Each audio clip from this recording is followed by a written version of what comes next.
Hey guys, and welcome. I am DSRtfin, and today we are playing Firewatch. So we shall go in, see what it's all about. Yes, new game. You're joining me through this, as I have not played this before. So, we shall see what it's all about.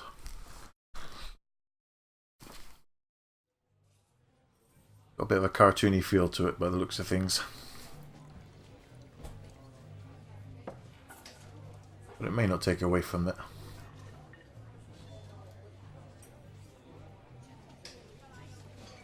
What's going on?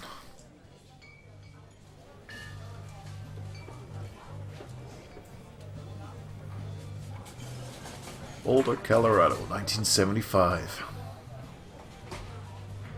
You see Julia. I cannot see Julia. I still can't see Julia. Julia! She's about your age, late 20s. Laughing with well-dressed professors and grad students from nearby CU boulders. You, Henry, are out drinking with your pals. You approach her. Oh. You are drunk. So what's your, major? You? You're pretty. Oh. We jump in like that? Now, what's your major? You slur the word major and it smells like Coors. You give an awkward smile. Evolutionary biology, she says, and I'm a professor. Cool, you reply. What's yours? She asks. She sniffs the air. Toxicology. Was that a burn? You ask. She says definitely. Worried she hurt your feelings, she asks you if you want to split a cheeseburger. Oh, doesn't sound healthy. 1 week later, you are Julia's boyfriend. That's how it's done. Right.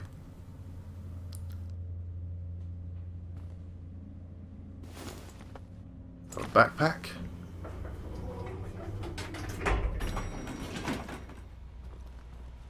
Right. Is that my motor? Yes. Alright, let's go.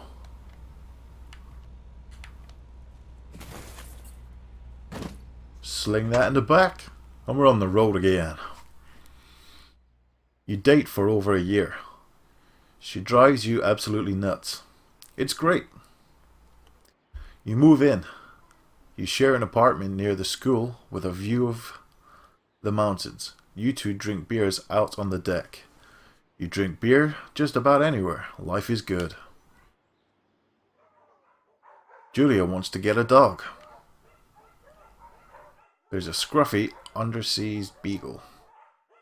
Julia is in love. She wants to bring it with her to class. There is also an intimidating but gentle-eyed German Shepherd. Oh yes. Nothing bad could happen to Julia while walking this dog. It's badass. Oh, I used to have a German Shepherd and it was lovely. You pick up the beagle and she names him Bucket. You adopted Shepherd and name him Mayhem. Mayhem it is. Mayhem's an excellent dog. He loves wrestling with you in the park and goes with Julia on her runs. Even though he's too big to bring to school, Julia loves him all the same. Mayhem is a friend, child, and pet all rolled into one. I bet. You talk out on the deck. It's summer, 9:30 p.m. and the heat still radiates off of the high desert. What do you think about kids? She asks. Kids? They're not very smart or good at much. I'm saying if you and I have a couple of little idiots. That would be pretty good. One day, why rush? Wait, just in the 20s? Yeah, one day, why rush? She looks away, out towards the mountains. We have plenty of time, right? Speak for yourself, mister. Don't worry, you assure her. You tell her she has the body of an undergrad. My ovaries didn't get the memo, she says, laughing it off. One day, okay. Okay, one day, she says.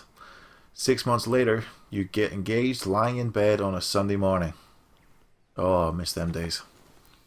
Not having to get up with the kids. Don't rush it. Right. We got what we got. No fireworks. Do not forget to check in. Jim again did the drive.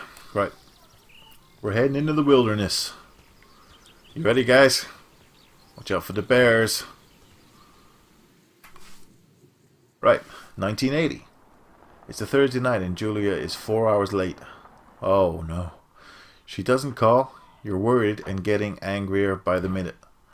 She walks in after you've gone to bed. She's up to no good. She's not quite drunk, but she's clearly been having a fun time. You fight when she gets between the sheets.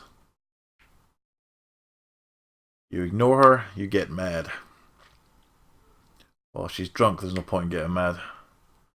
May as well save it. Don't want to kill your throat by morning. You don't touch her. You don't touch each other all night. The next day you feel guilty for being so angry and ask her about her evening. She says it was great. You hold on to a tiny pill of resentment. You make some coffee and go to work. 1981. Julia still likes to draw.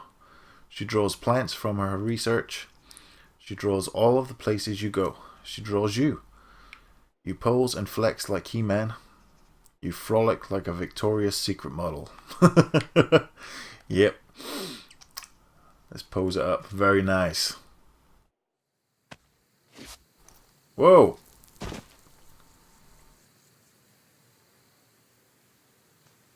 You just jumped from up there? Like you didn't break your fucking ankles. Right. Still going through the woods. I think there's only one path you can take. Yeah, we're on a trail. Heading to Two Forks. Lookout Tower. 8 more miles. Oh. Spacebar to climb. So bright. Beautiful. Look at that. Look at them birdies. During the summer, you and Julia enjoy walking mayhem at night.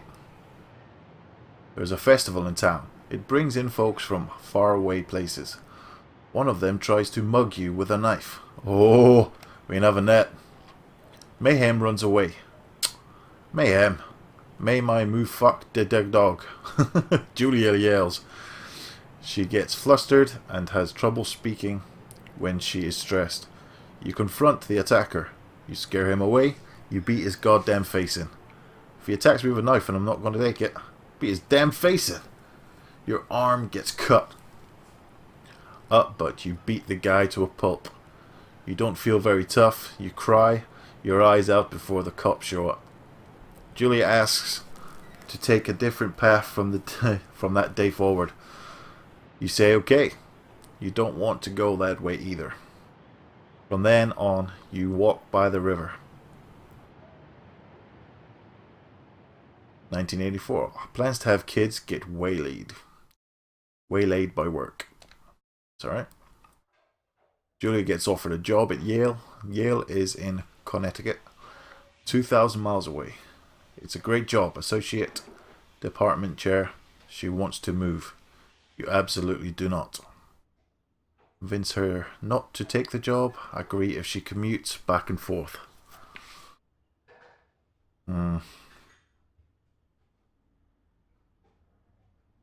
Can't convince her not to take it. We'll give her a way through. You ask her if she'll commute back and forth. You don't want to move to Connecticut. She says that'll be hard, but she'll do it if you won't move. You tell her not to pass it up if it's what she wants. She agrees. She flies back to Boulder 3 times each semester. Oh, this isn't going to end well. Julia is sent home from Yale on paid leave after having an episode. She lost it on a colleague for borrowing books that were important to her research. She didn't remember she had happily loaned them to him just 2 days prior. She's gone off the rails. She was found crying in the stairwell. You say that maybe you guys should talk to someone about it. You make macaroni and drink wine and try to forget about it. Yeah. Are they open people to go talk to people? Or would they just munch and... Yeah. But have the macaroni and cheese, man. It works. You watch Dallas on TV and sleep together on the couch. Right. I'm stuck.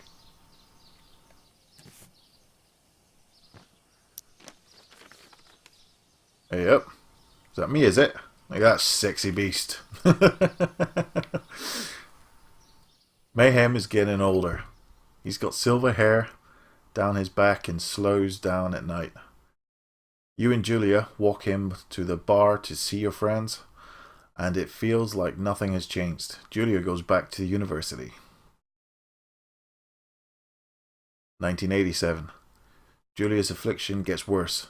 She can't remember things in class. Her research is in shambles. She drives her car to the next town over for no particular reason and has to be brought home by the police. She is devastated. She is sent home on permanent medical leave. Some days you get the Julia who calls you a dope and your unborn children little idiots. Other days you get a stranger. She pulls you into bed to make love. After 5 minutes she goes into a panic believing her dad is at the door. Crazy. You tell her family. They are crushed and begin to make trips to and from their home in Australia to visit her. For a while, your friends come by with little things to brighten the day. She gets worse. 1988. You spend your days following Julia around the house. You count the seconds between the 2 weekly visits from Danielle, the nurse. I don't know. He suggests, it's Daniel. He suggests that Julia could live somewhere else. Somewhere with 24-hour care at home. It sits with you for a couple of months. You decide to move her into a full-time care facility. You are determined to take care of her by yourself. That's still a bit early, isn't it? Yeah, we'll try. Can't just give up. Not if I'm after children from her. Can't just send her off to a home. Let's see how bad it gets. Oh, I thought that was a pathway. Not today. Alright. What's that? Oh, where am I? Walk across here?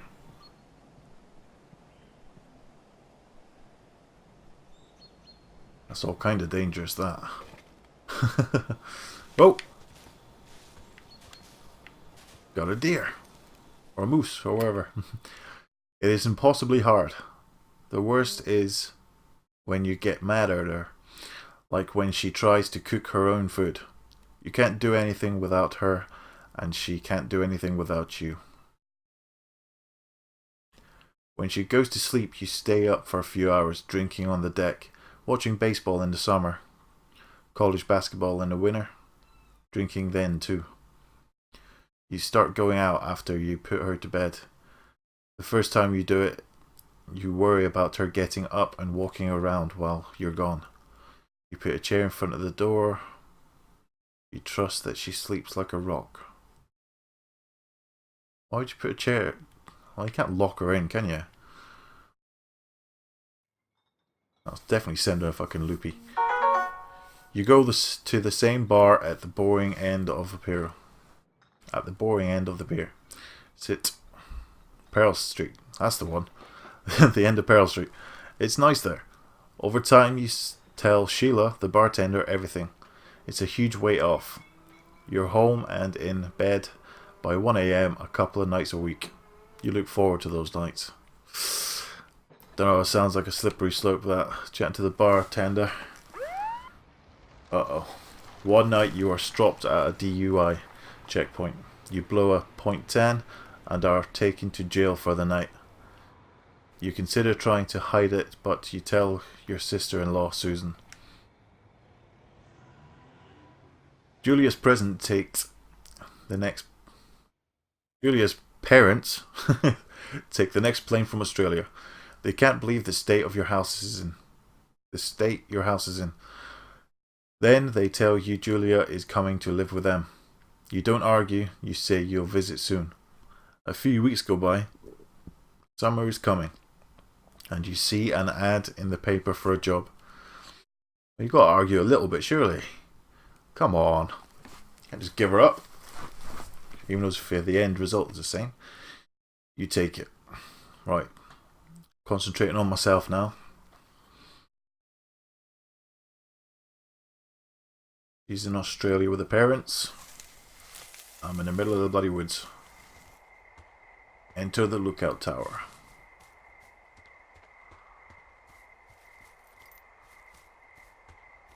Oh, thought it was a light. It must be a destination.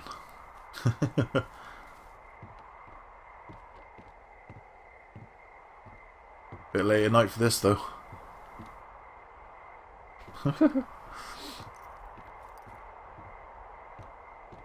Right.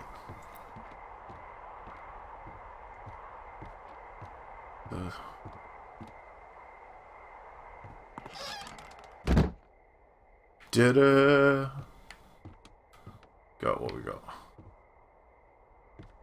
I just saw something flashing. Alright, so we've got a bed. Got a book. The Singular Mind. Glory. Okay.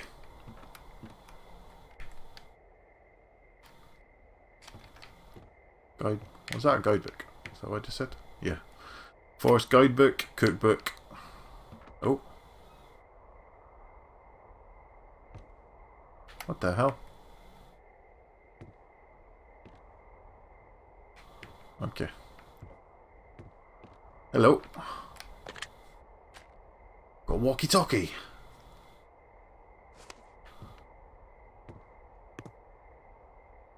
And a pine cone.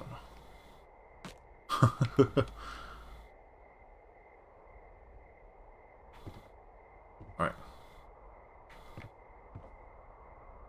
Generator. There we go. We got power. Hello, Two Forks Tower. Hello.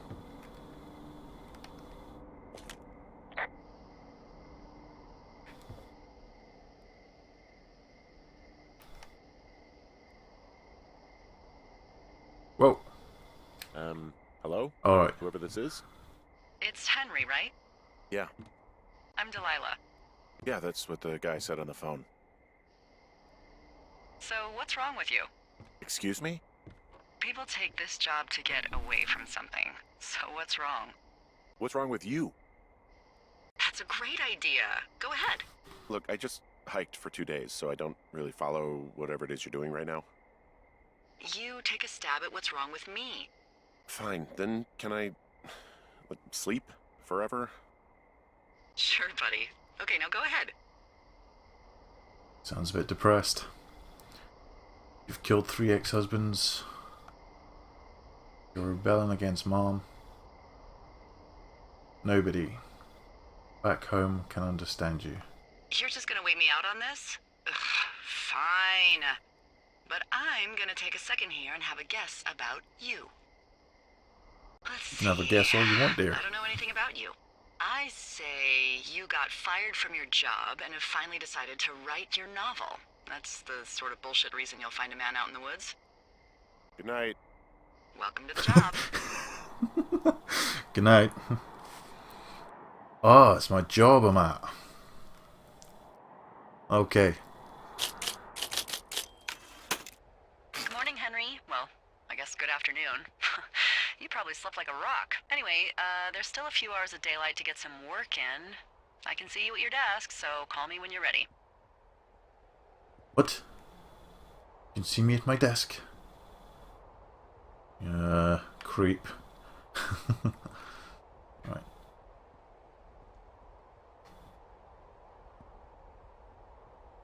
Not pick anything up. Oh, gotta talk to her, have I? Go on in, nosy.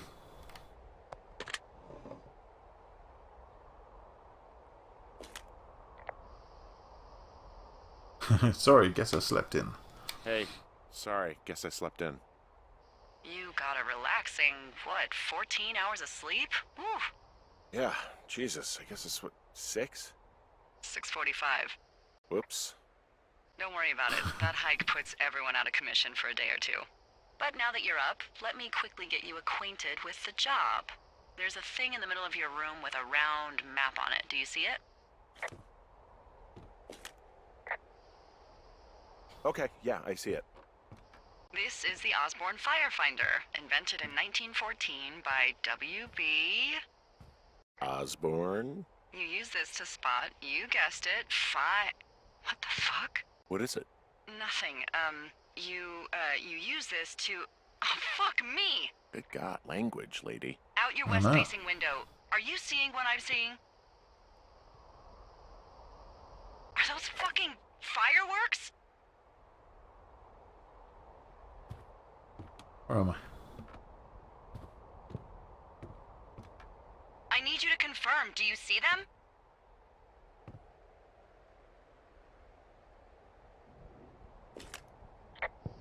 Whoa, that's not legal, right? No. You need to Yep. get down there right now and stop them. Fire danger is through the fucking roof. Is that really my job? Your job is whatever I say it is. Look, the closest ranger is like 2 days away. Go down there and set them straight. God damn it. Okay. Like, kick the shit out of them? You think you can handle that? Can I write them a ticket? Am I not really into this? Do I Can I write write him them a ticket? Easy there, Dirty Harry. Well, Get going. You'll probably need a rope to get down the shale between you and the lake, if I remember right. There should be one in the supply box on the way. The code is 1234. It's actually that for all of them.